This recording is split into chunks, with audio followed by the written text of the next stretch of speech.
Hello everyone, Radhe Radhe सभी को PP study vlog में। और आप सबकी तैयारी बहुत अच्छे से चल रही होगी, आप सब स्वस्थ और मस्त होंगे। तो मेरा व्लॉग कल भी नहीं आया, मतलब बहुत कम। मुझे बहुत कोशिश करती हूँ व्लॉग बनाने की, पर क्या ही करूँ, टाइम नहीं मिलता। सुबह 8 बजे से लगते हैं और शाम के 5:30 कभी 6 ऐसे बज जाते हैं। तो आज मुझे थोड़ा बहुत टाइम मिला है, तो मैंने सोचा आज ज़रूर व्लॉग बना दूँ। तो जैसे भी टाइम मिलता है ना, मैं सोचती जरूर हूँ कि बुला, पर शाम तक इतनी थक जाती हूँ। फिर वही रात में, फिर घर में कुछ परिस्थितियाँ ऐसी हैं कि नहीं बना सकती, क्योंकि घर का माहौल ही कुछ ऐसा रहता है। फिर मैं सोचती हूँ कि कल बना दूँगी, तो यही है। और जब मैं एक दिन छोड़ देती हूँ तो दूसरे दिन मुझे ना मतलब ऐसा आता है कि आज क्या ही व्लॉग बनाऊँ, क्योंकि जैसे ही रूटीन टूट जाता है ना, किसी भी चीज़ का हो, चाहे हमारी पढ़ाई का हो, चाहे किसी भी चीज़ का हो, अगर रूटीन टूट जाता है ना, फिर दूसरे दिन उसको कवर करने में और दूसरे दिन उसको बनाने में जैसे ज़ोर सा आने लगता है।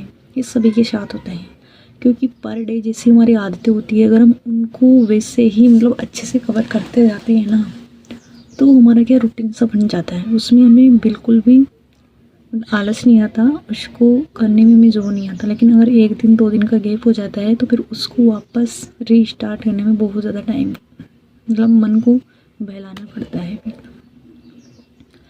तो यही है आपका टुडे स्टडी प्लान जो डेली डाल रही हूँ पोस्ट पर, वो आपका कैसा चल रहा है, आपका कंप्लीट हो रहा है या नहीं हो रहा। और हाँ, आप ना जो कमेंट में ज़रूर बताना कि रिवीजन करने का जो टाइम है, कल संडे है तो कल रिवीजन करेंगे, क्योंकि कल कोई भी नया प्लान नहीं बनाएंगे। जो भी हमने पढ़ा है इन 6 दिनों में, तो उनको सभी को रिवीजन करना है। और आप कमेंट में ज़रूर बताना कि रिवीजन करने का जो प्लान है वो संडे सैटरडे 2 दिन रखे या फिर केवल संडे को ही रखे। ज़रूर रिप्लाई करना सच में, क्योंकि मुझे लगता है कि एक दिन में रिवीजन करने में 6 दिन का पढ़ा हुआ एक दिन रिवीजन मुश्किल से होगा। तो हम सैटरडे और संडे 2 दिन रख लेंगे, ताकि 5 दिन का जो हमने पढ़ा होगा वो 2 दिन में अच्छे से रिवीजन हो जाएगी। फिर आप बताना, रिप्लाई करना कमेंट में, तो उसके अकॉर्डिंग कर लेंगे। अपन 2 दिन रख लेंगे। वो तो हमारा ये है कि हम जो भी पढ़ रहे हैं ना, वो हमारी समझ में आए और हमारा रिवीजन बेहतर हो सके। हमें हर दिन एक नया पर्पस मिल सके कि हाँ, आज हमें क्या करना है। आज अगर एक दिन भी नया हुआ है, आज एक दिन भी अगर अलग करने के लिए हमें क्या मिला है, यही है। और अगर हम रिवीजन ना करेंगे तो फिर वही चीज़ें भूल जाएंगे, और आगे हमें क्या करना है वो तो सब प्लान चल रहा है। तो देखिए, हर चीज़ को करने के लिए ना पर डे कीजिए।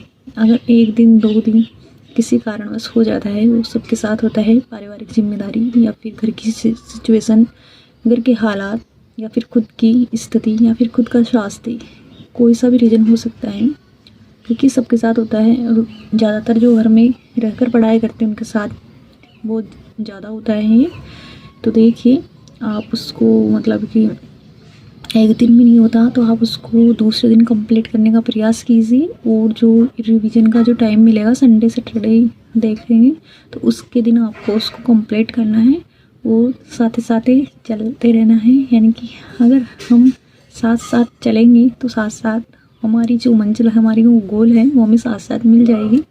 पर उसके लिए आपको साथ साथ चलना पड़ेगा। उसके लिए आपको हर दिन खुद को क्या करना पड़ेगा, खुद को फीडबैक देना पड़ेगा कि हाँ, आज हमने बेटर किया है, आज हमने बहुत अचीव किया है। अगर आप सच में एक दिन देखना, एक दिन मेरा प्लान आप फॉलो मत करो, आप ऐसे ही पढ़ाई करो। आप खुद ट्राई करना, बिल्कुल प्लान मत कीजिए, मैं जो डालती हूँ उसको यूज मत कीजिए। आप खुद पढ़ाई कीजिए, आप कितना कर पाते हो।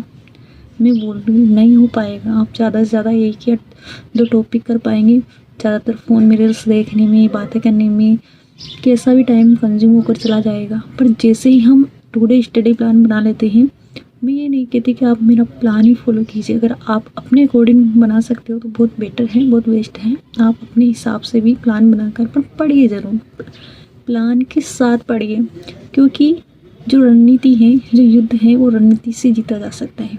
हथियार हमारे पास कितने हैं, अगर हमने उन हथियारों को मैनेज करना सीखा है, अगर उस सेना को हमने मैनेज करना सीखा है ना, तो हम युद्ध जीत सकते हैं। चाहे हथियार हमारे पास कम हो, चाहे हमारे पास दिन कम हो। क्योंकि रीट मेंस की तैयारी कर रहे थे तो दिन मतलब 4 मंथ का टाइम मिला है। अब 4 मंथ में देख लो आप 120 दिन, 120 दिन कितने छोटे लग रहे हैं ना। 120 दिन, 4 मंथ, मन तो बहुत बड़े लग रहे थे, इस 4 में तो बहुत बड़ा होगा, लेकिन जब दिन पे आओगे ना तो 120 दिन, बस 120। उसमें हमने क्या क्या करना है, उसमें सिलेबस कंप्लीट करना है, उसमें फिर उसको रिवीजन करना है। और कब तक, जब तक सच बोल रहा हूँ, जब तक 5 से 6 बार रिवीजन अच्छे से नहीं होता ना, तब तक वो चीज़ हमें एग्ज़ाम में याद नहीं आती। आ भी जाती है तो डाउट बना रहता है, तब हमारे क्या, हम नेगेटिव में जाते हैं। उसी प्रकार से तो हर दिन ना, मतलब हर दिन प्लान के साथ चलोगे ना तो आपको बहुत अच्छा रिजल्ट मिलेगा। जितना भी आपने पढ़ा है, जितने भी आपने एग्ज़ाम दिए, उनसे बेटर रिजल्ट मिलेगा। आप देखना ज़रूर। इसके साथ आपको हर रोज़ आपको बेटर करना है, हर रोज़ आपको चलना है। और आपको कोई भी कुछ कहे, आप कुछ नहीं कर पाओगे। आप इतने दिन से पढ़ रहे हो, आप ऐसा कर रहे हो, भाई सबकी सुनिए, क्योंकि टाइम आएगा सबको जवाब दे देगा। किसी को जवाब देने या किसी को वापस रिएक्शन करने से अच्छा है मौन रहकर सह जाओ सब कुछ, और अपना 100% देना सीखो, अपना बेटर करना सीखो। क्योंकि जो भी क्या, मतलब जो भी जिसके भी फल लगते हैं ना, जिस पेड़ के, वो फल, वो पेड़ देखना नीचा झुका रहता है, और जिसका कुछ नहीं होता ना, वो ठूट का ठूट ऐसा ही खड़ा रहता है। इसलिए आपको अच्छा बनने के लिए, अपनी लाइफ को सेट करने के लिए, अपनी लाइफ में बेटर करने के लिए आपको सब कुछ सह जाना है। रिएक्शन करने से अच्छा है 1-2 दिन ख़राब होंगे, मूड ख़राब होगा, कोई क्या कह रहा है, कोई क्या नहीं कह रहा, चुप रहो, मौन रहो, अच्छे करो अपनी प्लान, अपने स्टडी के लिए आप बेटर करो। और जितना हो सके आप अंदर से, बाहर से देखिए कि हर किसी के सामने सिचुएशन, हालात सब कुछ होते हैं, पर आप अंदर से खुले खुले और हंसमुख रहो। जैसे आनंद होकर पढ़ाई कीजिए।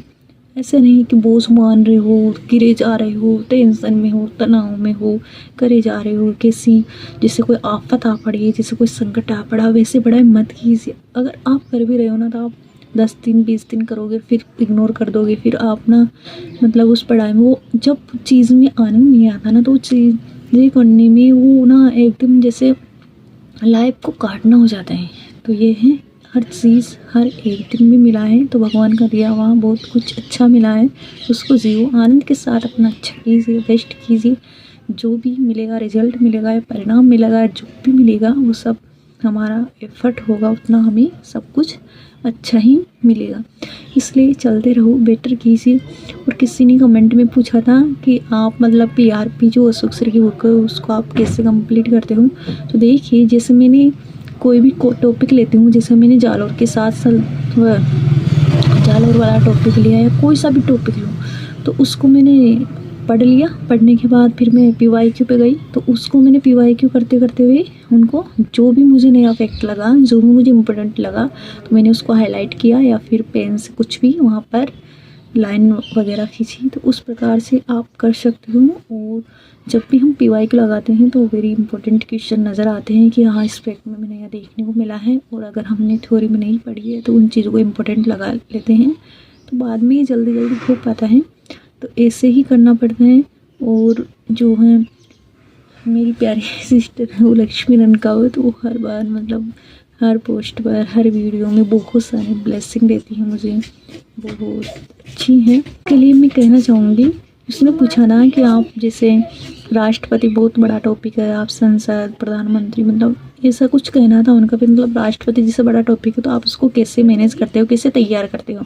तो देखिए, चाहे टॉपिक कोई सा, चाहे हमारा टॉपिक ना कितना ही लेंथ हो, चाहे वो 10 पेज का हो, चाहे 1 पेज का हो, समझिए, चाहे 1 पेज का हो, चाहे 10 पेज का हो, उसको हमें ना 360 डिग्री पर घुमाना है।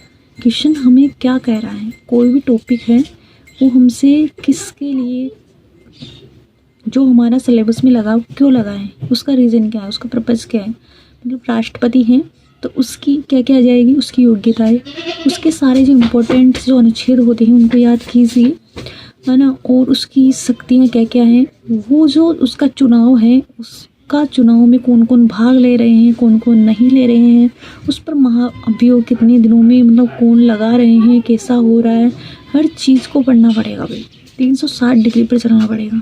और अच्छे से आप बुक लेकर बैठोगे तो आप जो भी चीज़ आपको नहीं लग रही है या आपने मतलब पढ़ा तो है, बहुत बार आप पढ़ चुके होंगे, मेरे को पता है 10वीं से पढ़ते आ रहे हो राष्ट्रपति वगैरह, तो आपको मतलब कुछ चीज़ें तो ऐसे लगेगी हाँ बहुत ईजी है, सिंपल है, कुछ ऐसे लगेगी जैसे आप पहली बार ही पढ़ रहे हो। हाँ होता है ऐसे, क्योंकि हम उन चीज़ों पर क्या होते हैं गौर नहीं करते, हम उन पर क्या है ध्यान नहीं देते कि ये चीज़ भी इम्पोर्टेंट है, ये भी एग्ज़ाम में पूछी जाएगी। तो उनकी शक्तियाँ वेरी इम्पोर्टेंट होती हैं, शक्तियाँ। और जैसे किसी भी राष्ट्रपति जो हैं वो कहाँ से आया, कौन सी सभा से आया, राज्यसभा से आया, कौन सी सभा, मतलब ये वेरी वेरी इंपॉर्टेंट फैक्ट होते हैं। और जो है किसके शासनकाल में वगैरह में उसके पीछे कौन था, महाभियोग, ये बहुत सारे होते हैं फैक्ट, तो उनको रिलेटेड करके पढ़ना पड़ता है। अनुच्छेदों को रटिए मत, अनुच्छेदों को एक से बाद क्रम वाइज उनको रिलेटेड करके याद कीजिए और ना उसमें खो जाइए। मतलब जैसे वो राष्ट्रपति है ना, तो आप राष्ट्रपति को ऐसे इन्वॉल्व कीजिए जिससे आप खुद राष्ट्रपति बनने जा रहे हो और आपको यही शक्तियाँ दी गई हैं, ये भवन दिया गया है, आपके पर मंथ 5 लाख रुपए पर मंथ हो चुकी हैं। और जो आपको मतलब कि जैसे 52 में होगा कि एक राष्ट्रपति होगा, 53 में क्या होगा जाएगा कि उसका निर्वाचक मंडल, 5 में उसका तरीका वगैरह, फिर पदावधि, फिर उसकी योग्यताएं, फिर उसकी अर्हताएँ, फिर उसकी शर्तें 59 में, फिर 60 में उसकी शपथ वगैरह, फिर 61 में महाभियोग, 72 में समाधान। तो आप इनको ना जो अच्छे से मतलब जब इनको दिमाग में एक के बाद बिठाएंगे ना तब जाके होती है। और राष्ट्रपति जो है राष्ट्र का संवैधानिक प्रमुख होता है, नाममात्र का होता है, प्रधानमंत्री नेता होता है। ये सब चीज़ों को आपको समझना पड़ेगा, समझ कर पढ़िए, हर चीज़ को आप समझिए क्यों कहना क्या चाह रहा है, कि उसमें आप इतने मतलब खुद को ढालिए कि हाँ ये टॉपिक जैसे वो कहानी की तरह, आप क्या पॉलिटी वगैरह हो गई, हिस्ट्री वगैरह हो गई, तो आप इन सब चीज़ों को एक कहानी की तरह पढ़िए, उसमें जैसे आनंद लीजिए। कोई भी चीज़ में अगर हम आनंद लेते हैं ना तो वो टॉपिक बहुत इंटरेस्टिंग बन जाता है, साथ में वो चीज़ें लंबे टाइम तक याद रहती है। तो आप उसमें ऐसे सोचिए जिससे महाभियोग लगेगा तो उसमें कौन कौन भाग लेंगे, कौन कौन नहीं लेंगे, निर्वाचक मंडल में उनमें कौन कौन शामिल होंगे, अगर उसका जो है वरीयता क्रम में आगे पीछे होंगे, ये सब चीज़ों का बार बार रिवाइज देखें। सबसे बेस्ट तरीका है आप जितनी बार पढ़ोगे, जितना रिवीजन करोगे, जितना समझ के पढ़ोगे, चीज़ें उतनी ही याद होगी। और अच्छे से उनको 360 डिग्री के कोण पर घुमाकर फिर पढ़िए कि टॉपिक कहना क्या चाह रहा है, टॉपिक बताना क्या चाह रहा है। अगर कोई भी टॉपिक है तो उसको हमें अच्छे से कवर करना है। और देखिए अगर मैं प्लान बना रही हूँ ये, तो इसमें आपका रिवीजन 5 से 6 बार तो मिनिमम होगा ही होगा, है ना। अगर हम मतलब संडे के दिन अगर एक दिन रिवीजन करेंगे तो 7 बार ही होगा, और अगर हम 2 दिन रिवीजन करेंगे, है ना, तो 5 से 6 बार हो जाएगा, अच्छे से हो जाएगा। तो हम देखो, आप कमेंट में ज़रूर रिप्लाई करना। तो बस आज के व्लॉग में इतना ही, मिलते हैं कल के व्लॉग में, कल या परसों जब भी कभी भी आएगा, क्योंकि टाइम नहीं मिल पा रहा है तो इसी वजह से। तो thank you so much, all of you, thank you so much.